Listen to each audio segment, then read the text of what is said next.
Bueno, queridos alumnos, queridas alumnas, me alegra mucho. Bienvenidos y bienvenidas sean todos ustedes a nuestra clase de Introducción al Nuevo Testamento. Bueno, estamos ya en la recta final. Hoy estaremos terminando lo que son las cartas paulinas y avanzaremos un poco en la carta de Hebreos, Judas y Santiago, y dejaríamos para la siguiente clase las cartas de Juan y el Apocalipsis. Así que bueno, estamos ya ahí. Eh, Me parece que vamos a terminar. Si hoy le metemos ficha un poquitito y en la próxima semana, el lunes también, ahí terminaríamos ya la cursada para que ustedes ya tuvieran tiempo para ponerse al día con los exámenes o con algunos trabajos pendientes. Y recuerden que el trimestre termina el 15 de septiembre, es decir, la próxima semana terminaría el trimestre, ¿verdad? Y ahí tenemos una semana de vacaciones. Del 16 al 24 de septiembre hay vacaciones y volvemos a reincorporarnos el 25 de septiembre.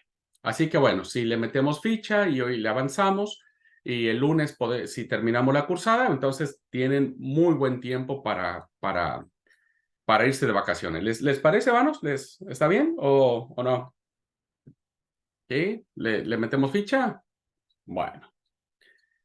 Así que bueno, entonces aprovechando, les digo, ya está el examen, el segundo parcial en la plataforma. Es una pregunta, sé que es una pregunta a desarrollar, pero como lo platicaba con sus compañeros antes de grabar la clase, es solo que vean ustedes la clase que se llamó Identidad de Jesús. Vean esa clase. Lean el material que se puso, ¿no es cierto? Y con base en eso, lo que ustedes hayan entendido de todo eso, a la luz, recuerden siempre, del evento máximo de la vida de Jesús, es su muerte y su resurrección. ¿Ah? Porque es allí donde se funda todo, todo, todo, la fe cristiana, todo, todo, todo. Y entonces solamente desarrollenlo con sus palabras, ¿verdad? Lo que ustedes hayan entendido de todo ese tema, ese es el examen que tienen que hacer. No les pongo límites, puede ser corto, mediano, tampoco les escriban otro Nuevo Testamento, por favor. este, lo que ustedes consideren que pueden escribir sobre ese tema de Jesús. Es muy importante, ¿verdad? Es muy importante conocer al respecto. Bueno, cualquier duda que tengan, ahora podemos volver a charlar con sus compañeros que están en clase o si quieren alguien mandar un mensajito al WhatsApp, con todo gusto, les oriento. ¿Ah? Muy bien. Bueno, vamos a terminar o a continuar más bien las cartas paulinas, que es donde nosotros nos quedamos la última vez.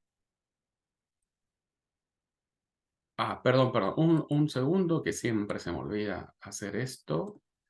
Eh, bueno, entonces, vimos en la clase pasada lo que eran las cartas, como fueron, las dividí en este orden que habíamos hablado en algún momento, las protopaulinas y las deuteropaulinas, ¿verdad? Entonces, vamos a, esta ya vimos, tesalonicenses, perdón, yo tenía que haber puesto allá, corintios vimos. Vimos Gálatas, vimos Filipenses y nos terminamos con Filemón, ¿verdad?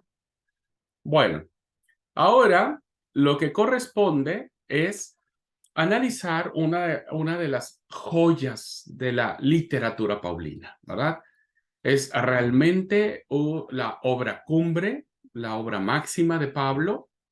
Si nosotros contrastáramos, ¿verdad? Lo que es la primera carta que escribe Pablo, que es la primera carta a los tesalonicenses, y la comparamos con el desarrollo teológico que tenemos en la carta de Romanos, vamos a ver una gran diferencia, ¿verdad?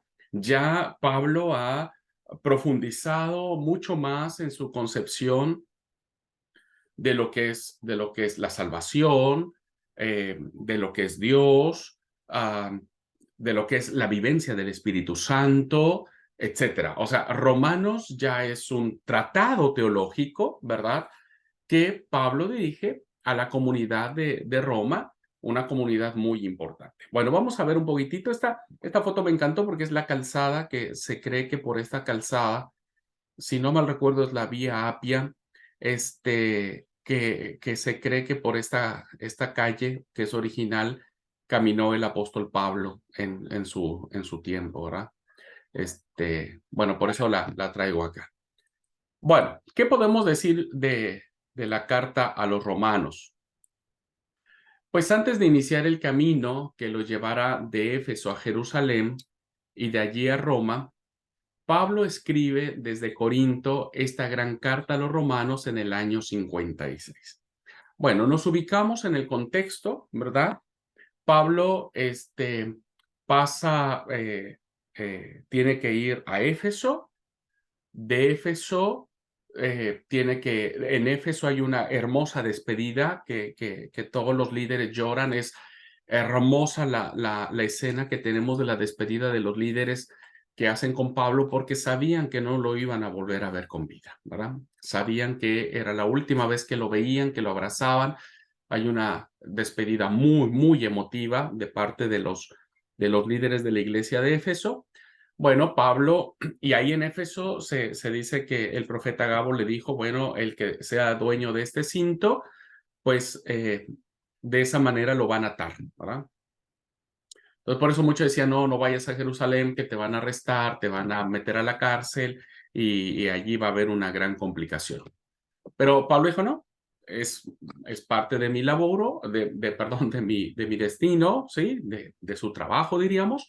Entonces va a Jerusalén. Ahí en Jerusalén lo apresan, ¿verdad? Lo apresan, lo meten a la cárcel, se hace todo un procedimiento legal y él termina apelando al César, que lo llevará como destino a Roma.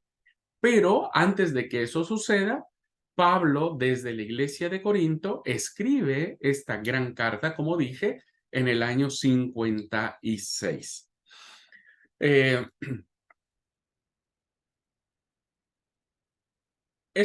Bueno, digo algo porque creo que no lo anoté en la diapositiva. Pablo no funda la iglesia en Roma, ¿verdad? Pablo no la funda, no es el pionero. Cuando él escribe a la iglesia en Roma, escribe a una iglesia que no conoce personalmente, a diferencia de otras iglesias que ha fundado, que conoce, como Corinto, viste, que pasó un buen tiempo allí, en otras iglesias. En el caso de Roma, Pablo no conoce la iglesia en Roma, ¿verdad? Ha escuchado, obvio, tiene noticias de los líderes, está al pendiente de lo que significa la iglesia en Roma, pero no la conoce, ¿no? Entonces, es un esfuerzo doble. ¿Por qué? Porque Pablo escribe una iglesia que no conoce, pero le escribe como si la conociera y les da un regalo maravilloso a través de esta carta. Bien, primero, hermanos, es una carta doctrinal, ¿verdad? Porque es uno de los textos antropológicos y teológicos más importantes de la humanidad. ¿Por qué? Porque en esta carta Pablo va a expresar su cosmovisión de lo que es Cristo, ¿verdad? Y cómo Cristo redime al hombre. Por eso es antropológico, tiene que ver con el ser humano, ¿verdad? Tiene que ver con la esencia de la persona misma. Y cómo la persona misma, en todo su mente, alma y espíritu, ¿verdad? Todo lo que nosotros representamos como seres humanos va a ser envuelto, ¿verdad? En un tema de salvación. Es decir, Cristo y su obra redentora va a cubrir todo el ser humano, ¿verdad? Y lo va a llevar a un camino de salvación. Así es que la doctrina de la salvación, ¿verdad? Que por eso es una carta doctrinal. La doctrina de la salvación va a ser muy importante para Pablo y la va a expresar de manera muy especial en esta carta, ¿verdad? Así que es un documento doctrinal. Estaba sacando mi Biblia para ir dando algunos datos de esta carta. Fíjense cómo inicia en el capítulo 1, ¿verdad? Versículo 18. Hablando de esta condición antropológica, es decir, del ser humano, como que es el culpable de que su condición de muerte, ¿verdad? lo haya llevado a este punto. Y Pablo va a hablar acerca de cómo esta condición deplorable que el hombre ha tenido, ¿verdad? Que es una condición donde se envanecieron, donde el corazón del ser humano se ha entenebrecido, se hicieron sabios, se hicieron necios, se hicieron a la gloria de Dios de manera incorruptible, en semejanza de hombre corruptible, en aves, cuadrúpedos, en fin, hay toda una, hay un marco teológico en relación a lo que el hombre es, ¿verdad? Y que esta imagen que el hombre tiene o ha desarrollado solo puede ser transformada a partir de la imagen de Cristo. Así que esta carta está dirigida a la capital de un imperio. No es cosa menor. Recuerden que Roma ya para estas fechas empieza a tener su esplendor, ¿verdad? Roma ya está sentando las bases de lo que siglos posteriores será el esplendor de esta cultura, ¿verdad? Y Pablo escribe a la capital de un imperio, el romano, que finalmente, como sabemos, tuvo su gloria, su esplendor, pero terminó acabando, terminó cediendo. Pero Pablo expresa aquí que sigue siendo una palabra básica de vida y de esperanza para los cristianos. Sin romanos no pueden entenderse ni la teología cristiana ni los movimientos filosóficos de la modernidad europea. ¿Por qué, hermanos? Porque uno de los elementos que encontramos en esta carta tratado, se le conoce como carta tratado, vamos a encontrar básicamente la distinción que tiene el peso del pueblo de Israel, ¿no? La figura del peso del pueblo de Israel con este nuevo movimiento cristiano. No puedo extenderme mucho más en esto, ¿no? Pues si no nos iríamos de tiempo, pero lo que quiero decir es que Pablo está sentando las bases de lo que el mensaje que se va a llevar a Europa, ¿verdad? Principalmente en España, donde Pablo va a ir, hasta donde entendemos, Pablo pudo haber llegado hasta España, lo va a hacer en función de establecer que el pueblo de Israel no está anulado, ¿verdad? No está desechado de parte de Dios. Pero el pueblo de Israel decidió dejar a Dios y a sus promesas. Ahora el cristianismo toma una nueva vida, toma un nuevo concepto. Y ese concepto va a ser a través de la vivencia del Espíritu y de la justificación, ¿verdad? Entonces, Pablo va a hablar acerca de la justificación por la fe. Es decir, Pablo dirá, el pueblo de Israel se justificaba por sus obras, por su observancia a la ley, por la circuncisión, por la observancia de las fiestas, por cumplir la ley. El pueblo de Israel se salvaba, ¿verdad? Eso era su cosmovisión. Pero ahora Pablo dice que somos justificados solamente por la fe en Jesucristo. Por eso dice, porque no me avergüenzo del evangelio, porque es poder de Dios para salvación a todo aquel que cree. Este es el fundamento de la fe cristiana. Somos justificados, ¿verdad? Por la fe en Jesús. Y solo por la fe. Solo por la fe. Al judío primeramente y también al griego, porque en el evangelio la justicia de Dios se revela por fe y para fe, como está escrito, mas el justo por la fe vivirá. Por la fe vivirá. Esto es un paradigma interesante, que evidentemente, hermanos, los grandes estudiosos, los eruditos, plantean su visión a partir de la justificación. Nosotros también, nosotros creemos en la justificación de nuestra vida por la fe en Jesús. ¿Cuál será el mensaje fundamental que encontraremos aquí? Bueno, hay algunos. Romanos es la culminación de todo el pensamiento paulino, ¿no? Aquí se condensa, insisto, una madurez teológica de Pablo, que entiende la vida como enfrentamiento apocalíptico. Recuerden que Pablo es un judío de la diáspora, Pablo conoce los géneros literarios y conoce que la apocalíptica es un medio que para ese tiempo era muy fundamental, era muy, obras de tinte apocalíptico eran muy leídas, ¿verdad? Y entonces en la cosmovisión apocalíptica siempre hay como esta lucha entre el bien y el mal, ¿verdad? Hay esta lucha. Y entonces Pablo, dando un concepto de este encuentro entre el bien que Dios ofrece en Cristo a través de la justificación por la fe y el mal de la humanidad que cada ser humano ha decidido hacerse su propio Dios, ¿verdad? Ya sea a través de aves, de animales cuadrúpedos, dándose a la inmundicia, a la concupiscencia de sus corazones, ¿verdad? A pasiones vergonzosas, mujeres cambiando su uso natural, etcétera. Hay ese contraste, ¿no? Un contraste en el cual el ser humano ha decidido seguir esta línea de desenfreno en su decisión y en su libertad. Pero Pablo dice, Cristo te ofrece otra cosa más importante. Por eso el capítulo 6 dice que somos muertos al pecado y el capítulo 8 dice que somos vivos por el Espíritu. En ese contexto, el ser humano solo puede salvarse, insisto, por la fe, es decir, por la gracia absoluta de Dios. Y aunque Israel es un pueblo importante, es la savia, dice Pablo, ¿verdad? Es la buena oliva, pero dejaron, ¿verdad? No creyeron. Y ahora se inserta el acebuche, que somos nosotros, ¿no? Ahora somos nosotros un injerto, pero parte importante de este entendimiento de la salvación por fe.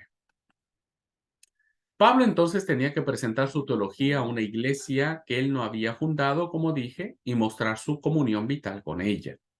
Evidentemente, al ser la iglesia más importante, porque era una iglesia que estaba centrada en el centro urbano del imperio, pues Pablo les regala esta joya maravillosa. Muchos argumentos de Romanos ya estaban expuestos en otras cartas, claro, porque insisto, o sea, Pablo viene a ser como el resumen, la teología final de su entendimiento, pero ahora lo va a presentar de manera sistemática y, como dije, en forma de tratado, ¿no? Ya cuando veamos cartas paulinas les explicaré qué diferencia hay entre una carta y un tratado, pero esto es más como un tratado teológico, ¿verdad? Las otras cartas eran más pastorales, más atendiendo problemas de las iglesias en particular, ¿no? Aquí Pablo les da ya su obra maestra, su tesis doctoral, diríamos.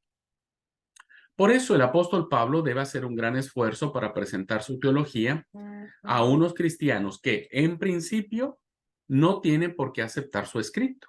Esto es fundamental. O sea, nosotros diríamos hoy, oye, te mandó una carta el apóstol Pablo. Oh, buenísimo, ¿verdad? Aunque no lo conozca, aceptaríamos con gusto un documento de Pablo. Pero Roma, la iglesia de Roma, al no haber sido fundada por Pablo y no conocían a Pablo, pues no tenían por qué recibir este documento como normativo de su fe. ¿Me explico? No había motivo. Así que, este, no puede apelar Pablo a las razones de su vida personal, tal y como lo plantea Gálatas y Filipenses, ¿verdad? Donde él nos dice cómo fue su experiencia de conversión, de acercamiento a Dios y lo que le pasó a él. ¿Viste? Eso lo vemos en Gálatas y Filipenses. Pero tampoco puede imponer su autoridad como apóstol, como aparece en las cartas a los Corintios, donde Pablo dice, paren un poco, yo soy un apóstol del Señor, ¿verdad? No soy menor que aquellos apóstoles. Entonces, como Pablo no puede establecer su vida testimonial como razón fundamental para que acojan su carta, ni tampoco puede decir, hey, yo soy el gran apóstol de los gentiles, Pablo no tiene más argumento que su experiencia en el Mesías, ¿verdad? En el Mesías, y la teología que es desarrollada a partir de este concepto. Entonces, por eso vemos temas tan importantes como la justificación, la ley y la gracia, ¿verdad? La posición que tiene el pueblo de Dios, la vivencia del Espíritu Santo, que es uno de los temas fundamentales, ¿no? Cómo es el remanente de Israel, la restauración del pueblo de Israel. Y sobre todo una vida cristiana, ¿viste? Una vida cristiana basada en el Mesías.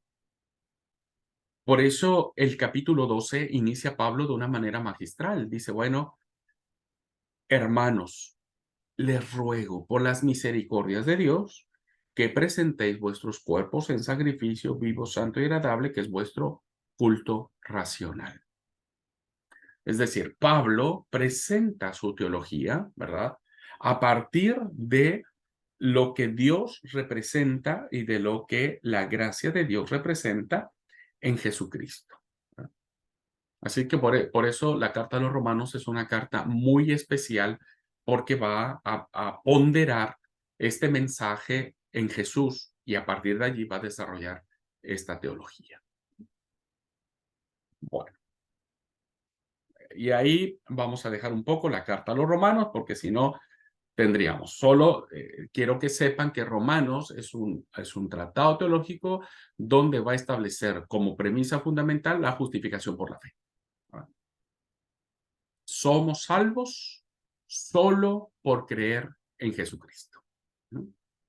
En eso se encerraría el tratado de Pablo a los romanos. ¿Okay?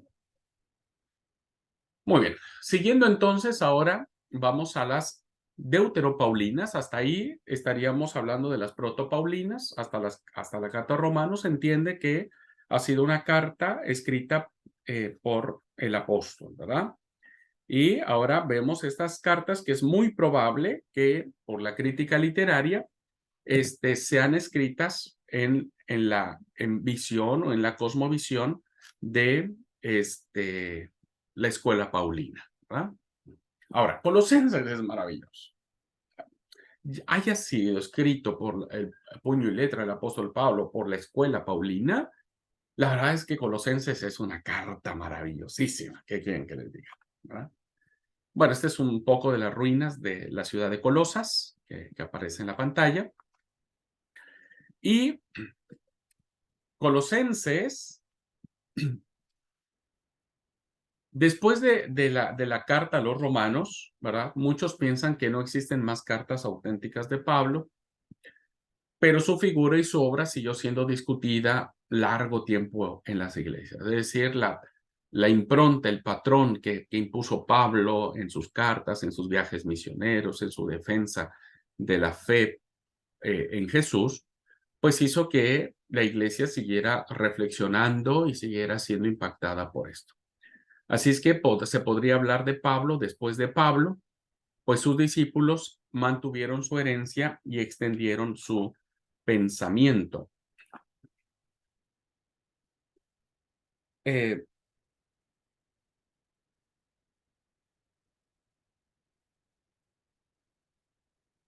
un segundo, por favor.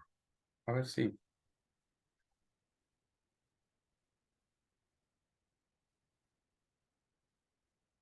Si ustedes leen Hechos de los Apóstoles, por favor tengan su Biblia para poder explicar un poco esto. Hechos de los Apóstoles, capítulo 19, versículo 9. Por favor, si alguien lo quiere leer, porque esta es la inferencia o este es el dato que nosotros encontramos en el texto sagrado que tiene que ver con esta escuela de discípulos, lo que podríamos llamar Pablo después de Pablo, ¿verdad? Y hay ya hay por parte de Lucas, ¿verdad? La mención de la escuela de discípulos de Pablo. ¿Alguien quiere leerlo? 19, Hechos 19:9. 19. 19, sí, Hechos 19, Bueno, versículo 9. permiso. Sí, Pero algunos se negaron obstinadamente a creer y ante la congregación hablaban mal del camino. Así que Pablo se alejó de ellos y formó un grupo aparte con los discípulos, y a diario debatía en la escuela de Tirano. Muy bien, entonces con esto vemos que evidentemente la figura de Pablo no podría no ser tan atrayente como para que hubiera personas que quisieran mantener su legado, ¿no es cierto? Y además Pablo en esta función de haber sido instruido a los pies de Gamaliel, pues lo coloca en esta posición de maestro también, ¿verdad? Así que es muy probable que sus discípulos mantuvieran su herencia y hayan extendido su pensamiento. Y esta es una de las razones que yo en algún momento platicaba por qué eran las deuteropaulinas. Bueno, dicho esto, las iglesias de la ciudad de Colosas, ¿verdad? A donde se dirige esta carta y su entorno, no habían sido fundadas directamente por Pablo, tampoco, ¿verdad? Sino por colaboradores suyos. Pues bien, en esas iglesias, algunos cristianos de origen judío, pero de tendencia más gnóstica, ojo con esto, esta es la clave para entender la carta a los colosenses, de tendencia más gnóstica que legalista, quisieron reinterpretar el evangelio en categorías sagradas propias de un tipo de judaísmo de sacralidad cósmica. ¿Ah? De sacralidad cósmica. A ver, ¿qué entendemos con esto? Resulta que en las iglesias de Colosas había cristianos, ¿verdad? Principalmente los famosos judeocristianos, es decir, judíos que se habían convertido al cristianismo, pero también había judíos, ¿verdad? Que eran mucho más atraídos por las cuestiones del gnosticismo que por la Torá, ¿verdad? El judío, en esencia, el judío puro, era más atraído por la Torá, es decir, defendía la ley de Moisés a capa y espada. Pero estos judíos que se habían infiltrado en la iglesia de Colosas eran judíos que no les importaba tanto la ley de Moisés, sino que se dejaban cautivar por estas categorías cósmicas que el gnosticismo planteaba como para llegar a conocer a Dios. El gnosticismo, en esencia, queridos alumnos, era una filosofía que decía que para llegar a Dios no era a través de Jesús, ¿verdad? Sino de categorías, como de niveles. Y que esos niveles o esas categorías, ¿verdad? Eran basadas en el conocimiento, en el saber. Por eso el conocimiento se toma como una forma más importante para llegar a conocer a Dios. El cristianismo evidentemente decía lo contrario, decía que para conocer a Dios solamente podía ser a través de Jesucristo. Entonces, ¿qué hacen este grupo que se empiezan a infiltrar en la iglesia de Colosa? Introducen en las iglesias un sistema de comidas, ¿verdad? Y celebraciones litúrgicas vinculadas a los diversos tiempos del año, relacionadas con ángeles celestes que aparecen como intermediarios de Dios para la humanidad.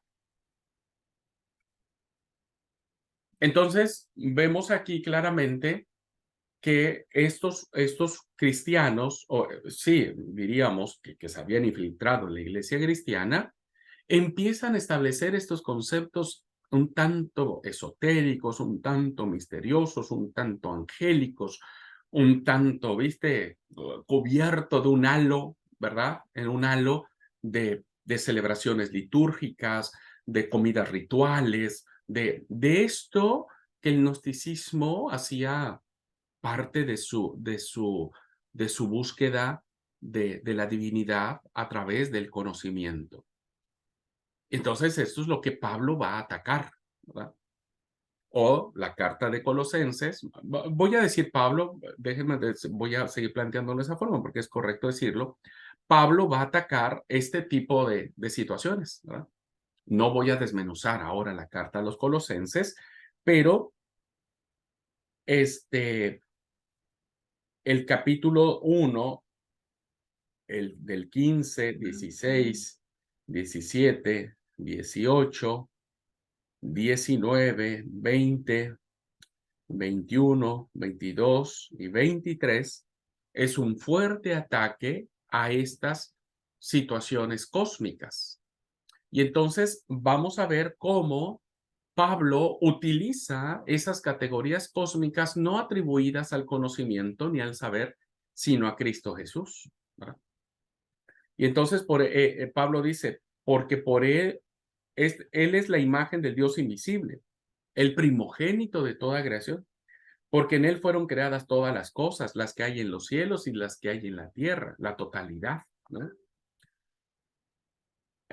Visibles e invisibles, ¿viste? Eso, todo está bajo el señorío de Cristo, sean tronos, sean dominios, sean principados, sean potestades, todo fue creado por medio de él y para él, ¿no? Entonces, Pablo ataca directamente a estas tendencias gnósticas que quieren establecer que para llegar o tener el conocimiento de todo cuanto existe es a través del saber, de la esencia misma del ser humano. Y Pablo dice, no, es Jesucristo, ¿no? Así que esta carta a los colosenses es algo muy interesante. Incluso fíjense cómo el capítulo 3 dice Pablo, le dice a la iglesia de Colosas, si pues habéis resucitado con Cristo, buscad las cosas de arriba donde está Cristo sentado a la diestra de Dios, ¿verdad? Eh, otro ataque más, o sea, otra confrontación que Pablo hace a la iglesia de Colosas, la encontramos en el capítulo número 2, ¿verdad? Donde dice, versículo 8, capítulo 2, versículo 8 de Colosenses. ¿Pueden leer el 8 y el 9? Solo como ejemplo.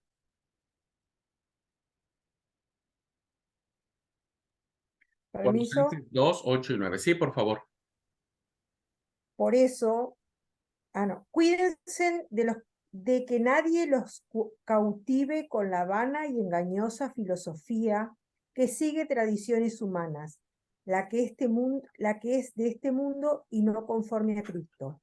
Toda la plenitud de la divinidad habita en forma corporal en Cristo, y en él, que es la cabeza de todo poder y autoridad, ustedes han recibido esa plenitud. Gracias. Vean ustedes entonces cómo uno de los ataques al gnosticismo, ¿verdad? Se da en el sentido, dice, nadie los engañe por medio de filosofías y huecas sutilezas, según las tradiciones de los hombres. Ahí claramente Pablo le está poniendo y les dice, porque el problema es que estaban poniendo en duda que Cristo había venido en carne, ¿verdad? Había venido en persona. Y Pablo dice, no, porque en él habita corporalmente, ¿verdad? En el cuerpo, toda la plenitud de la deidad, es decir, Cristo es Dios y Cristo es hombre, ¿verdad? Que esto es algo que los gnósticos dudaban y ponían en riesgo, diríamos, ¿verdad? Y que Pablo ataca directamente a, a estas tendencias filosóficas mezcladas entre judaísmo y gnosticismo. ¿Mm? Bueno, es un panorama muy interesante, es una carta preciosa, muy preciosa, pero que bueno, no podríamos comentar ahora paso por paso. Luego tenemos la siguiente carta, que es la carta a Éfeso, que es otra carta también maravillosísima, que va en el mismo sentido, diríamos, ¿verdad? Es una carta que va a exaltar la salvación por gracia. ¿Y qué podemos decir sobre Efesios? El pensamiento de la carta a los Efesios sabe que la iglesia de Cristo está fundada sobre el cimiento de los apóstoles y de los profetas, ¿verdad? Pero añade que el mismo Dios ha nombrado a Pablo garante y portador, es decir, revelador universal de la novedad cristiana, es decir, de la unión escatológica de los judíos y de los gentiles, ¿no? Formando todos un mismo cuerpo en Cristo.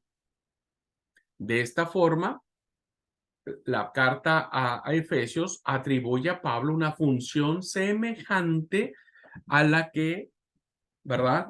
A la que aparece en el Evangelio de Mateo, cuando en este relato encontramos que el Señor le dijo: tú eres Pedro y sobre esta roca edificaré mi iglesia, ¿no? Bueno, bienaventurado eres Simón, hijo de Jonás, que no te lo reveló ni carne ni sangre, sino mi Padre que está en los cielos. Por lo tanto te digo, vos sos Pedro y sobre esta piedra edificaré mi iglesia. Ok, pero ahora la carta a los Efesios va a plantear el mensaje paulino, ¿verdad? Como el eje fundamental de la vida cristiana. Porque él va a decir en el capítulo 2, versículo 20,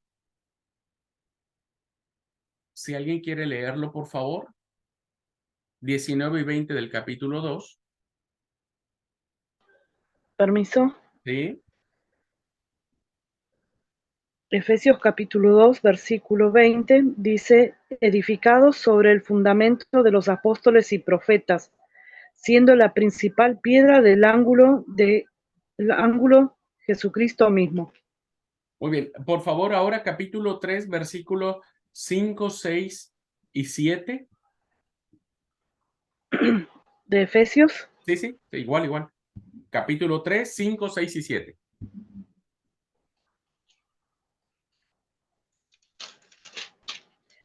Dice: misterio que otras generaciones no se dio a conocer a los hijos de los hombres, como ahora es revelado a sus santos apóstoles y profetas por el Espíritu, que los gentiles son coherederos y miembros del mismo cuerpo, y copartícipes de la promesa en Cristo Jesús por medio del Evangelio, del cual yo fui hecho ministro por el don de la gracia de Dios que me ha sido dado según la operación de su poder. Muy bien, gracias. Vean entonces estos tres elementos. Dice que así hemos sido edificados, o la iglesia ha sido edificada en el fundamento de los apóstoles y los profetas. Evidentemente está hablando del pueblo judío, porque los apóstoles eran judíos y los profetas eran judíos, ¿verdad? Y entonces cuando vemos en el versículo 5 dice misterio que en otras generaciones, es decir, el misterio de Cristo no se dio a conocer a los hijos de los hombres, pero fue revelado por los santos apóstoles y profetas en el Espíritu. Es decir, el Antiguo Testamento a través de estos personajes van a plantear la realidad de Jesucristo. Pero ahora fíjense, dice el versículo 6, que los gentiles son coherederos, ¿verdad? Cuando habla de co, ¿verdad? Quiere decir que hay alguien a su lado, que es alguien igual, ¿verdad? Coheredero, es decir, el pueblo judío era heredero de las promesas de Dios, pero ahora los gentiles, ¿verdad? Están igual, están a la par, ¿verdad? A la par de esto. Y dice Pablo, ahora la intención de Dios, que el misterio de Dios, o de Cristo diríamos, es unir en un solo cuerpo al judaísmo y al gentilismo. Esta es una novedad del pensamiento paulino en la cristología de Efesios, perdón, porque Pablo entonces va a fundar su pensamiento en decir, yo fui hecho ministro por el don de la gracia de Dios. Y versículo 8 dice, a mí, que soy menos que el más pequeño de todos los santos, me fue dada esa gracia de anunciar entre los gentiles el evangelio de las inescrutables riquezas de Cristo. Así es que esta carta va a plantear esta unidad, ¿verdad? No solo del cuerpo de Cristo como la iglesia cristiana, sino también de que ahora los gentiles son incorporados a, a la fe. Por eso ahora Pablo, su pensamiento o su mensaje en este mensaje paulino se funda la fe cristiana, ¿verdad? La iglesia no es un cuerpo entre otros, no es un cuerpo más. Y este es uno de los grandes aportes que hace la teología paulina, queridos alumnos, ¿no?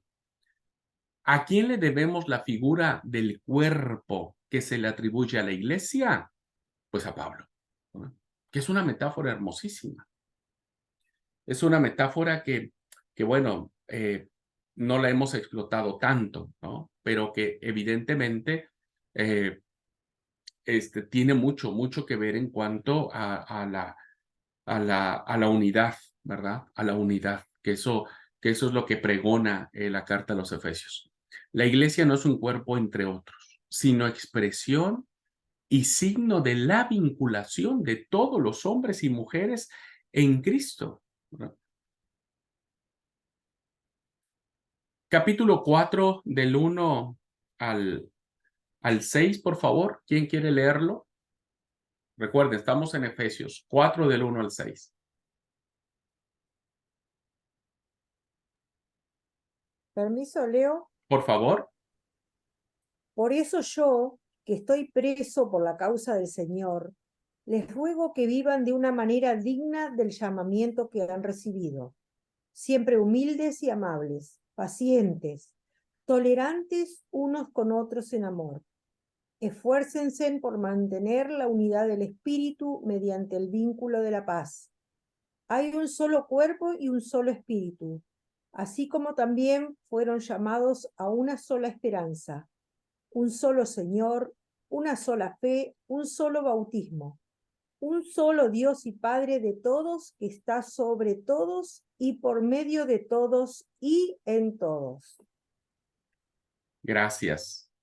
Bueno, solamente llamo su atención porque, bueno, creo que está muy claro el tema de la unidad, ¿no es cierto? O sea, y ya después habla acerca de que la iglesia es un cuerpo. Al final el versículo dice, el versículo 15, sino que siguiendo la verdad en amor, crezcamos en todo, que en aquel que es la cabeza, esto es Cristo, de quien todo el cuerpo bien concertado y unido entre sí por todas las coyunturas que se ayudan mutuamente, según la actividad propia de cada miembro, recibe su crecimiento para ir edificándose en amor. Bueno, claramente está señalado el pensamiento paulino de la unidad, pero llamo su atención a la palabra en el versículo 5, ¿verdad? Que dice un Señor. Bien, recuerden ustedes, queridos alumnos, que la versión Septuaginta o la Biblia griega, de la cual Pablo echa mano en muchos casos, y aquí vemos uno de ellos, la versión griega, para traducir el nombre de Yahvé, ¿verdad? Lo traduce como Kyrios, como Señor. Entonces, en la cosmovisión judía, ¿verdad? Señor es Yahvé, es el Dios que se le reveló a Abraham, el Dios de Isaac, el Dios de Jacob, el Dios de Moisés, el Dios que habitó en el templo, ¿verdad? El santo de los santos, en fin, ese Dios es uno y es para todos, ¿verdad? Por eso el versículo 6 dice, un Dios y Padre de todos, el cual es sobre todos y por todos y en todos. Fíjense cómo la palabra todos ya en esencia significa plenitud, totalidad. No hay ninguna intención de segregar o de dividir. Es todo, ¿verdad? Y el versículo 6 es contundente en ese sentido. O sea, Pablo pudo haber dicho una vez todos, listo, ya. Pero Pablo estaba tan convencido de eso que dijo, no, yo no quiero que quede ninguna duda, y utiliza 1, 2, 3, 4 veces la palabra totalidad, ¿verdad? 4 veces. En un solo versículo, es decir, en una línea, en un renglón, utiliza 4 veces la palabra totalidad. Es digno de llamar la atención. Porque evidentemente, insisto, hermanos, la iglesia tenía que superar las divisiones entre judíos y gentiles, porque Pablo entendía que cuando el Hijo del Hombre viniera, es decir, cuando Jesús apareciera por segunda vez, pues iba a venir por una iglesia unida, donde estuvieran judíos y gentiles. Por eso la iglesia cristiana acepta a los judíos, ¿no? Lógicamente, el representante de Dios en el mundo no será ni un pontífice, ni un emperador sagrado, ni un papa, ni un pastor, ni un apóstol, ni un profeta, ni nada, sino el representante de Dios en el mundo será el cuerpo, la iglesia, ¿verdad? La iglesia. Y la iglesia tiene que estar unida, ¿verdad? Por eso el versículo 20 y 21, si alguien quiere leerlo, por favor, del capítulo 3, 20 y 21.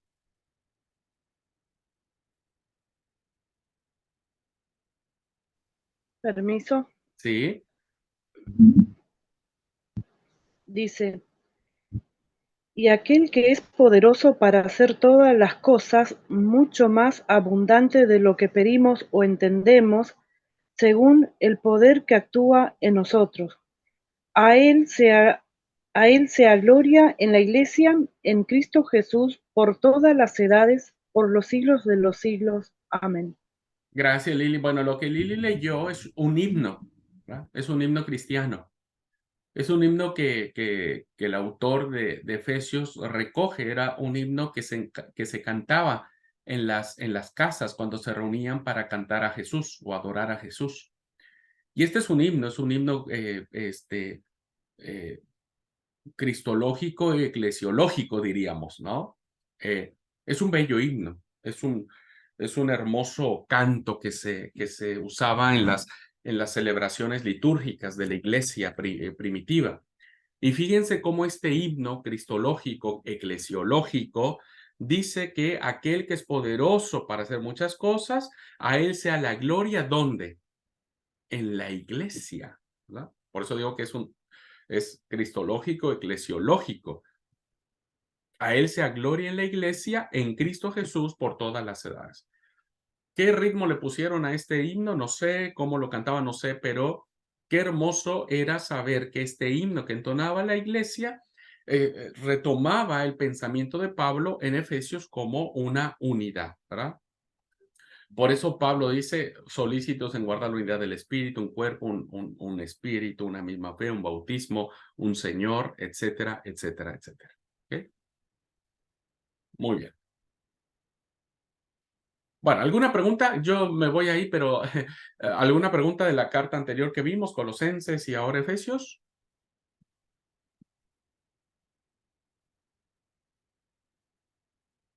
¿Alguna pregunta, algún comentario?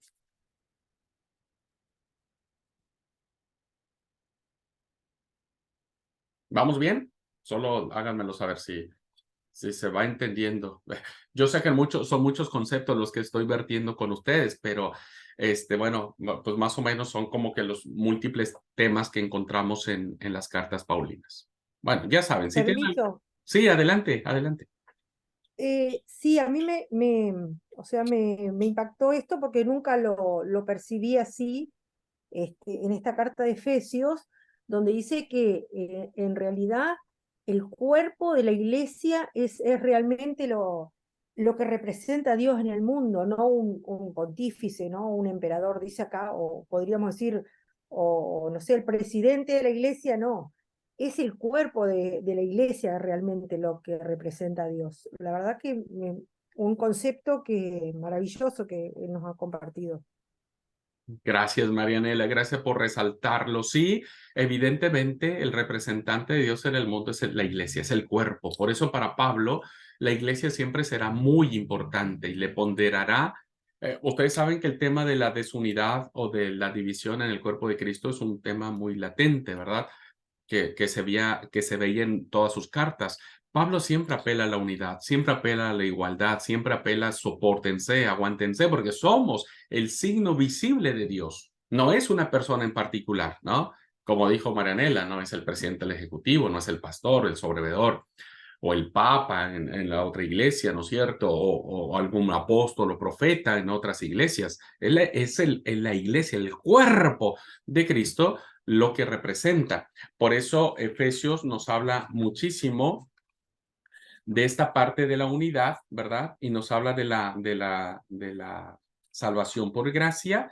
Y lo más importante, en el capítulo 4, versículos, no tenemos tiempo para leer, pero del versículo 17, capítulo 5, realmente desde el capítulo 4 versículo 17, hasta el capítulo 6, versículo 20, Pablo se esfuerza en decirnos, esto es lo que la iglesia tiene que ser, ¿verdad? Así se tiene que comportar. Porque Pablo nos habla de una nueva vida en Cristo, si se enojan, no pequen, no se ponga el sol sobre vuestro enojo, no den lugar al diablo, no salga ninguna palabra corrompida en su boca, no contristen al Espíritu Santo, quítense toda amargura, sean benignos, anden como hijos de luz, somátense unos a otros, maridos amen a su esposa, esposas sujétense a su esposo, hijos obedezcan a sus padres, padres no irriten a sus hijos, siervos obedezcan a sus amos, amos no sean malos con sus esclavos y vístanse de la armadura de Dios, porque eso es lo que finalmente les va a dar la autoridad de ser los representantes de Cristo. O sea, todo esto que les dije así rapidísimo, ustedes lo pueden leer claramente, el capítulo 4 del 17 hasta al final de la carta. Al final de la carta. Muy bien. Gracias, Marianela, por decirlo y me dio pie a dar este comentario. Bueno, vayamos ahora a la otra carta, que es la segunda carta a los tesalonicenses, ¿verdad? Bueno, ¿qué vemos aquí? Bueno, acá vemos lo siguiente. Primera de Tesalonicenses, capítulo 4, que es la primera carta que escribe Pablo, vemos que la intención de ellos o la idea de ellos o lo que Pablo les está diciendo es que la venida de Jesús era inminente, ¿no? Ya iba a venir pronto ahí. Y que les preocupaba a ellos el tema de los que habían muerto, ¿no?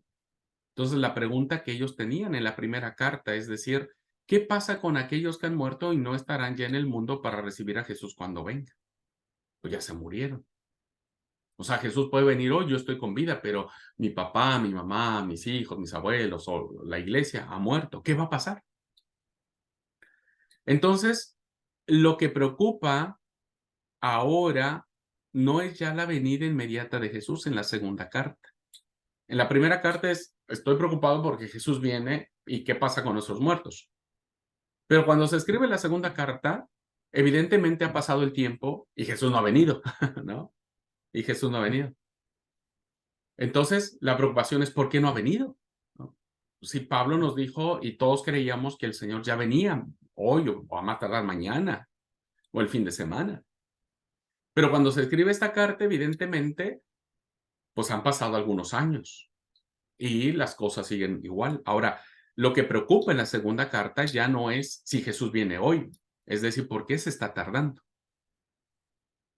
Entonces, el pensamiento de la segunda carta a los tesalonicenses va a invitar a los fieles a seguir esperando. Es decir, Jesús va a venir, sí, no dudamos que va a venir, pero ahora no sabemos si venga hoy o venga mañana. Eso ya no lo sabemos. Pero mientras vienen, no tienen que turbarse ante algunos anuncios engañosos de que la venida inminente de Jesús ya está. O sea, ya entendimos, el autor de la segunda carta dice, ya entendimos que el Señor todavía no viene, por alguna razón, no viene, pero entiendo que hay muchos que empiezan a alborotarlo, decirle, no, no, sí, ya va a venir, vos tranquilo, haz esto, haz el otro, no, porque ya el Señor va a venir. Y entonces Pablo, ¿verdad? En 2 Tesalonicenses dice, no, pero antes de que eso suceda, tiene que haber unas señales, unos acontecimientos, ¿verdad? Para que aparezca Cristo, la famosa parusía. Recuerden, la parusía es la manifestación gloriosa de Jesús en su segunda venida. Entonces, Pablo dice en la carta a los Corintios, en el capítulo 2, este orden sucesivo de acontecimientos que ha marcado por siglos la esperanza y la imaginación de los fieles cristianos en todos los tiempos, porque se trata de las realidades del fin de los tiempos. En el capítulo 2 vemos algunas cosas de carácter apocalíptico, ¿verdad? Que el autor está planteando en esta carta. Y entonces, solo por mencionar algo, ¿verdad? no lo pienso explicar ahora, por si no nos saldríamos. Tenemos que ver todo el contexto de la carta, pero solo para que ustedes vean de qué trata esto. Capítulo 2, versículos. Si alguien me ayuda a leer, por favor. Estamos en Segunda de Tesalonicenses, capítulo 2, y 7, 8, 9, 10 y 11. Vamos a leer hasta el 11. Por favor, si alguien me ayuda a leer, del 7 al 11 del capítulo 2 de Tesalonicenses.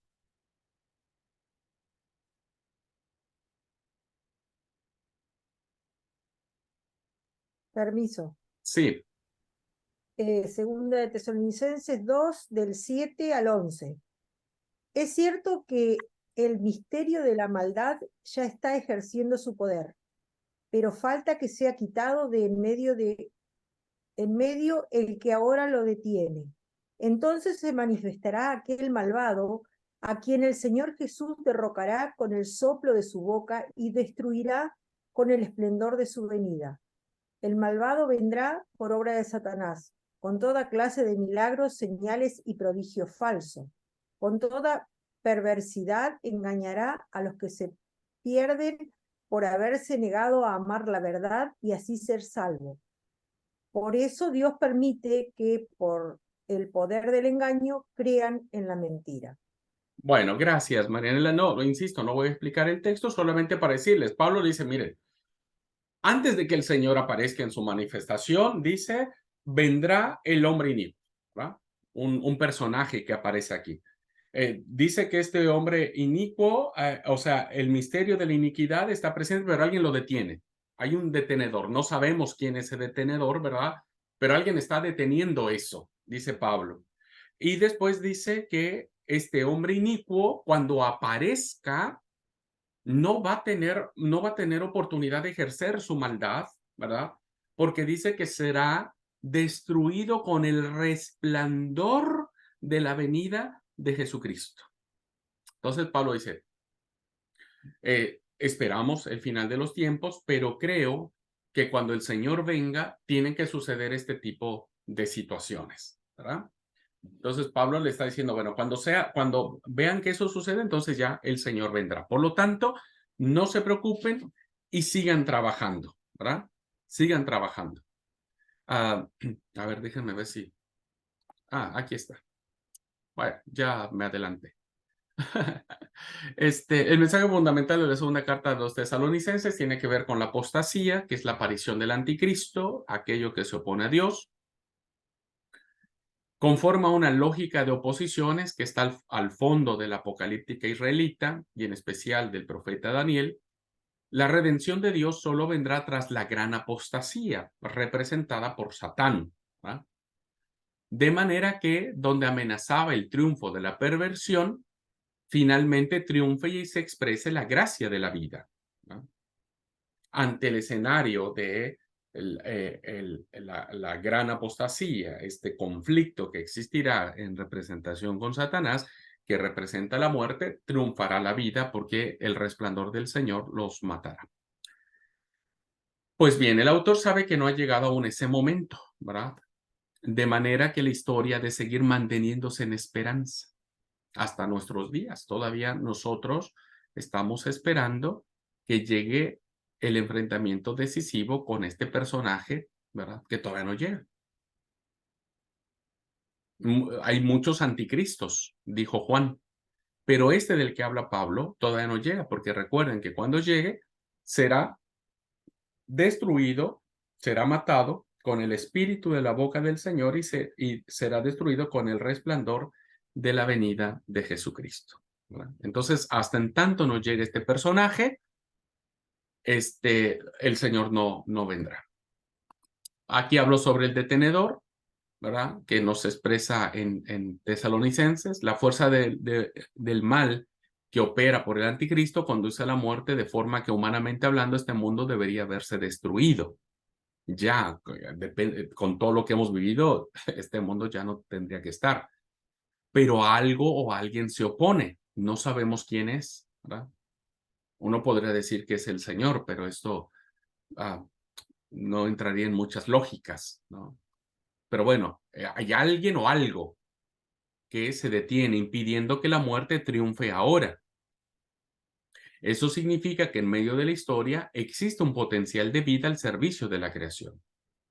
Esto en la salvación no tiene que ver con la muerte, ni con la destrucción, ni con el aniquilamiento, ni de que la tierra será destruida por un meteorito y un asteroide, o volveremos a la época glaciar, o volveremos a las épocas donde no había vida.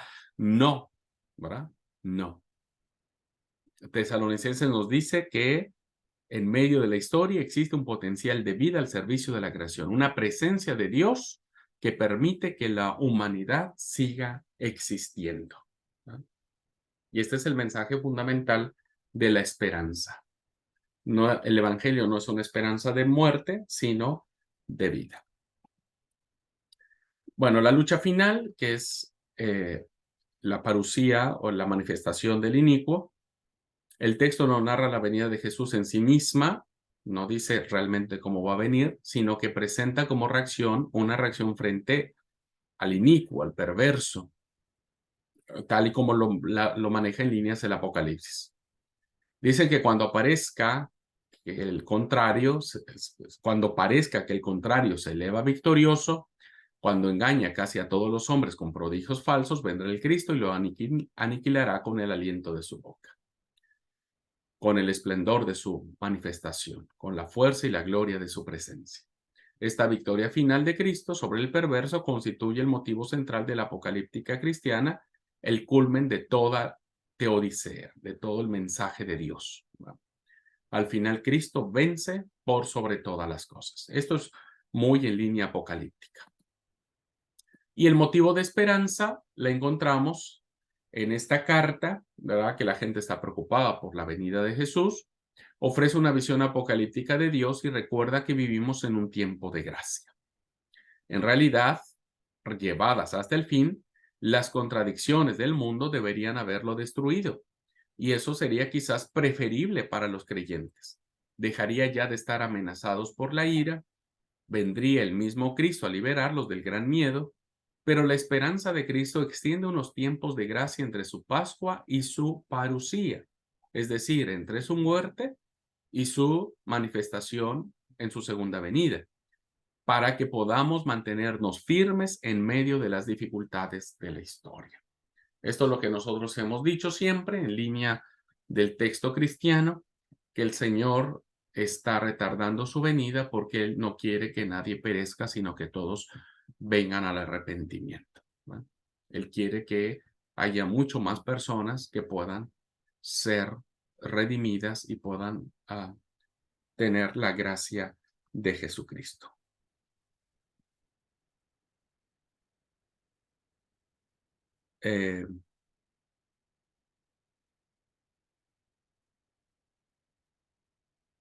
Porque fíjense ustedes, queridos alumnos, que después de este texto apocalíptico que más o menos ahora explicamos, que evidentemente hay que decir mucho más, pero bueno, lo dije en términos generales. Fíjense cómo este capítulo 2, ¿verdad?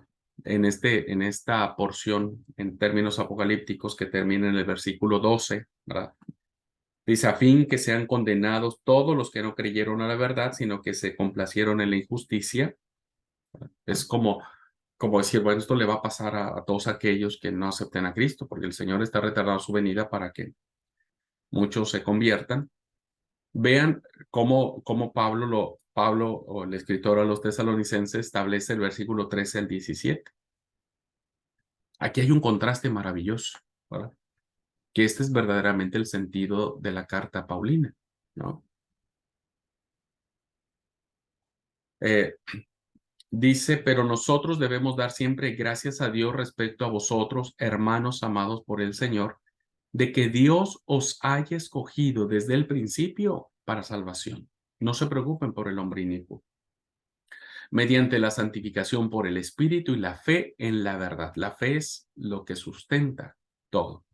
A lo cual os llamó mediante nuestro evangelio para alcanzar la gloria de nuestro Señor Jesucristo. Y una buena noticia. Así que, hermanos, dijo el autor, ya les he dicho todo esto que puede causarles miedo, pero dice, estad firmes. Hermanos, este es el verdadero mensaje. Estén firmes y retengan la doctrina que habéis aprendido. Escuchen la enseñanza total, sea por palabra o por carta nuestra. Y el mismo Jesucristo, Señor nuestro y Dios nuestro Padre, el cual nos amó y nos dio consolación eterna y buena esperanza por gracia, conforte vuestros corazones y os confirme en toda buena palabra y obra. Entonces Pablo está diciendo, dejen que estas cosas sucedan, nosotros tenemos algo más importante que hacer, ¿verdad? Confiar en la gracia absoluta de Dios y seguir trabajando, ¿verdad? Seguir haciendo la obra que nos corresponde a nosotros. No se preocupen si el Señor viene hoy o viene dentro de 2000 años, ¿no? Sigan trabajando, manténganse firmes, comuniquen la palabra, el evangelio que hemos recibido de Jesús sigue teniendo que anunciarse. ¿Okay? Bueno, y finalmente llegamos a las cartas pastorales, ¿no? La primera carta a Timoteo, la segunda carta a Timoteo y la carta a Tito forman el grupo de lo que se le conoce como las cartas pastorales. Se llaman así porque literariamente están dirigidas a pastores. Timoteo, que estaba en Éfeso, y Tito, que estaba en Creta, para enseñarles a dirigir sus iglesias. Son cartas muy afectivas, muy personales, muy lindas las cartas. Ya en su discurso a los líderes de la iglesia de Éfeso, de la que les hablé en Hechos de los Apóstoles, Pablo supone que esa comunidad se hallaba dirigida por presbíteros obispos a los que concibe como pastores. Para estas fechas en que se escriben las cartas pastorales, queridos alumnos, ¿verdad? Timoteo y Tito, bueno, primera, segunda de Timoteo y Tito, ya la iglesia se ha organizado en función de sus propios liderazgos, ¿verdad? De sus propios líderes. Y los líderes evidentemente plantean sus formas de conducción en la iglesia. Ya vemos que en estas cartas hay jerarquización, ¿verdad? En la primera carta, por ejemplo, tenemos la figura del obispo, tenemos la figura de los diáconos, ¿verdad?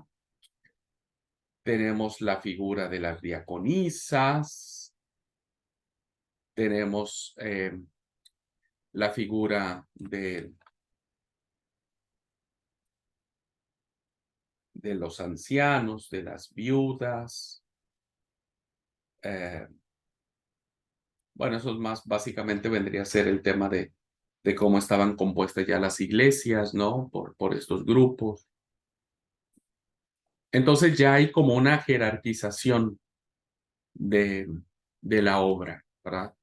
Y la figura principal que aparece en las cartas, pues es esta figura de presbíteros obispos, que eran los que presidían en las iglesias locales. Primera de Timoteo, podemos decir que se opone a los falsos maestros, muy gnósticos, muy de origen gnóstico, ¿verdad? Es una defensa contra los falsos maestros gnósticos. El autor quiere que la iglesia se organice de un modo patriarcal, principalmente dirigida por hombres, ¿verdad? Siguiendo un orden jerárquico, aun cuando hay una mención hacia las mujeres y no les da un nombramiento, pero hay una mención hacia las mujeres, ¿verdad?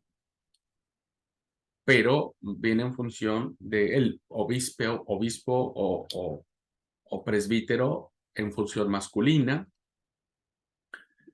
Ofrece instrucción sobre las familias, las viudas en la iglesia principalmente, asumiendo la buena división social romana que imperaba. Éfeso era una ciudad romana, donde los varones dirigen el espacio público y el orden social.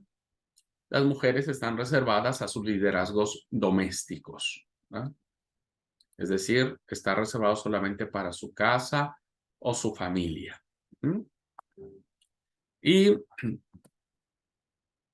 se dice en esta carta que los ministros o los obispos han de ser buenos padres de familia, varones casados, con experiencia de haber dirigido bien su casa, mujeres e hijos.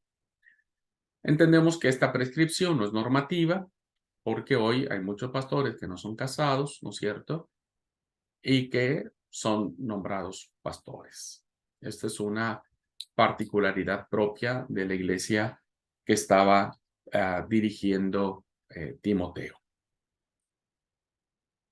Bueno, la segunda Timoteo, algunos temas, o el tema principal, es que insiste en la necesidad de asumir y promover la misión de Pablo, ¿verdad?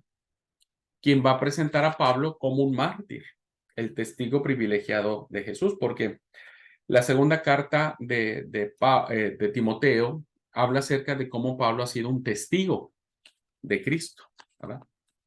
Y termina con esas maravillosas palabras de las cuales todos entendemos, porque yo ya estoy para ser sacrificado, ¿no? En un concepto de martirio, o sea, yo ya estoy para ser sacrificado, dice Pablo en la segunda carta a Timoteo, capítulo 4, versículo 6, porque yo ya estoy para ser sacrificado y el tiempo de mi partida está cercano. He peleado la buena batalla, he acabado la carrera, he guardado la fe. Por lo demás me está guardada la corona de justicia, el cual me dará el Señor juez justo en aquel día, y no solo a mí, sino a todos los que aman su venida. Así es que presenta a Pablo como el testigo privilegiado de Jesús. Así que más que pastoral, una carta pastoral es un testamento donde Pablo, como hacía en la carta a los Efesios, se pone como ejemplo, ¿verdad? Como el varón aprobado, como el obrero aprobado, como el que termina bien la carrera, como el que peleó la buena batalla, ¿verdad? Y entonces su obra es recibida como tal porque había, insisto, infiltraciones que tenían que ver con cuestiones gnósticas, con cuestiones falsas. Por eso el capítulo 3 nos habla de los tiempos peligrosos, que en los postreros días habrá hombres amadores de sí mismos, etcétera. Había ciertas conductas, insisto, de carácter gnósticas, otras de carácter judaizante, que van a atacar la iglesia, y que Pablo le aconseja a Timoteo y le dice: no escuches nada de eso, no te dejes llevar por fábulas, ¿verdad? Tú persiste en mi doctrina, acuérdate de mi conducta, propósito, fe, longanimidad, amor, paciencia. Fíjate cómo yo fui perseguido, padecí ataques en Antioquía, en Iconio, en Listra. He sufrido persecuciones, de todas el Señor me ha librado, etcétera. Y por eso termina diciendo: pero persiste tú en lo que has aprendido y te persuadiste sabiendo de quién has aprendido. Bueno, evidentemente Pablo le establece un carácter pastoral a Timoteo para que no se deje vencer por todas estas ideologías o herejías que se estaban infiltrando en la iglesia cristiana. Y finalmente la carta a Tito vuelve a tocar temas muy relacionados a la primera carta a Timoteo, solo que ahora va dirigida a otra persona, que también un hermoso colaborador, sí, en el buen sentido de la palabra, porque Tito es un colaborador muy valioso para Pablo, y bueno, mereció que Pablo le escribiera una cartita, ¿verdad? Y bueno, ¿qué temas vemos en esta carta a Tito? Pues la organización de la iglesia, que se mantenga en la sana doctrina, oposición a los falsos doctores, igual en línea muy gnóstica, y la tarea de que deberían de llevar a cabo los ministros eclesiales, ¿verdad? Así que estas cartas, queridos alumnos, solamente como para hacerles mención, combaten las herejías gnósticas que ya para el siglo, para finales del primer siglo, ya estaban muy fuertes, muy adentradas o muy arraigadas en las iglesias cristianas, y que amenazaban contra la división o la desunión de las iglesias, ¿verdad? Por eso es que se escriben estas cartas para atacar estas conductas, en algunos casos judaizantes, pero en algunos casos más en línea gnóstica, ¿verdad? Muy bien, pues entonces es así como hemos terminado un breve recorrido sobre el cuerpo paulino, los grandes temas, la diversidad de temas, de circunstancias, de situaciones que Pablo va a plantear de una manera interesante y que bueno, ya tendremos toda una cursada para profundizar mucho más en cada una de ellas, ¿verdad? Y de qué manera las vamos a ir entendiendo a la luz del mensaje del Evangelio. ¿Verdad? Muy bien, pues ¿alguna pregunta de lo que hemos visto? Sé que puede haber muchas preguntas de las cartas y de los temas, ¿no es cierto? Pero miren, con que ustedes tengan esta idea, esta panorámica general de ciertos conceptos, ciertas ideas, bueno, ya al menos nos da un aterrizaje interesante de para dónde iban las cartas que Pablo o en nombre de Pablo pudieron haberse escrito. Bueno, si no hay algún comentario, alguna pregunta, vamos a tomar el receso, ¿sí? Por favor. Muy interesante. Gracias. Bueno, sí, la verdad que es apasionante. Solo que son 1000 temas. 1000 temas que uno abordaría, ¿no es cierto? Pero que evidentemente por el tiempo y porque es una introducción no nos permitiría agotarlos. Por eso dentro de su formación está una materia que se llaman cartas paulinas, ¿verdad? Ahí vamos a profundizar mucho más en esto. Muy bien, ¿alguna otra pregunta, comentario, duda que quieran hacer? Sí, la verdad que es admirable la sabiduría que tenía el apóstol Pablo, ¿no? Y se ocupaba de todos los temas, cuidaba a la iglesia, cuidaba a los líderes, y es maravilloso, ¿no? La historia de Pablo, recorrerla. Qué ejemplo. Somos tan pequeñitos cerca de él, ¿eh? Sí, y tan es así, querida Marianela, que hasta la fecha se siguen escribiendo libros y libros y libros. Y hay gente que no logra entender a Pablo y hay eruditos que se quiebran la cabeza para tratar de entender su obra. Realmente la teología paulina permeó el cristianismo. O sea, un hombre fue el que nos está moviendo todo el piso. Hasta ahora, después de 2 siglos, imagínate vos. Así que sí, la figura y la impronta de Pablo es muy importante para la fe cristiana. Eso es pasión por Cristo. Sí, y por eso vemos, yo por eso me lo aprendí de memoria, ustedes tienen que aprendérselo, Gálatas 2:20, ¿verdad? Con Cristo estoy juntamente crucificado y no vivo más yo, sino Cristo vive en mí. Lo que antes viví en la carne, lo vivo hoy en la fe del Hijo de Dios, el cual me amó y se entregó a sí mismo por mí. O sea, es una pasión. Y otro texto que se tienen que aprender de memoria es, todo lo tengo por basura con tal de ganar a Cristo, mi Señor, dice Pablo, ¿verdad? Mi Señor. Así que bueno, sí, las cartas paulinas resuman el sabor a Cristo. Pero ahora, muy interesante, yo lo leí un libro que es muy buenísimo, la verdad que es muy bueno libro, que me hizo reflexionar mucho. Hoy la iglesia predicamos más del Jesús en sandalias, ¿verdad? A mí cuando vi el título Jesús en sandalias me llamó la atención, dije, tiene que ver esto. Y el autor planteaba una reflexión que me movió y digo, sí, me parece que sí. Porque muchos de nosotros todavía nos seguimos peleando, ¿no? ¿Qué significa la parábola de la semilla de mostaza? Seguimos hablando mucho de cuando Jesús curó al leproso, cuando Jesús resucitó al hijo de la viuda de Naín. Es decir, mucho de nuestro mensaje evangélico cristiano está basado en la figura de Jesús retratada en los evangelios, ¿no? Cuando calma la tempestad, cuando da de comer a los 5,000, ¿no?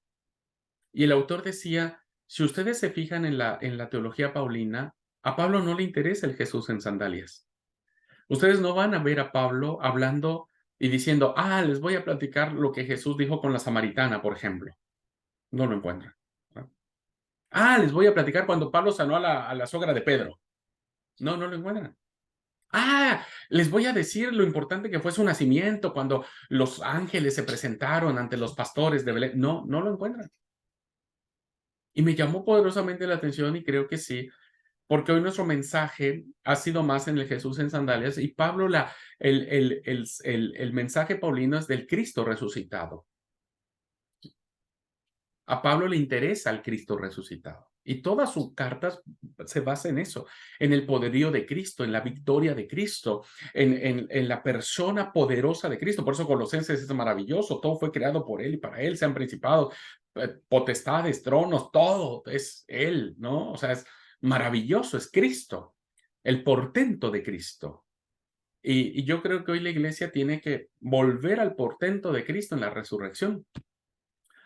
No digo que el autor decía, no desmerito que tengamos que hablar de todas esas cosas que aprendimos en los evangelios, pero hoy el poder del evangelio está en el poder del Cristo resucitado, del Cristo triunfante, del Cristo vivo, del Cristo actuante.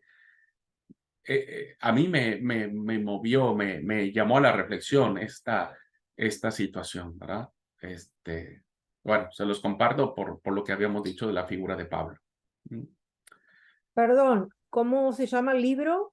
Ay, Marianela, ahora no lo tengo. Y es un libro que el autor lo conocen en su casa.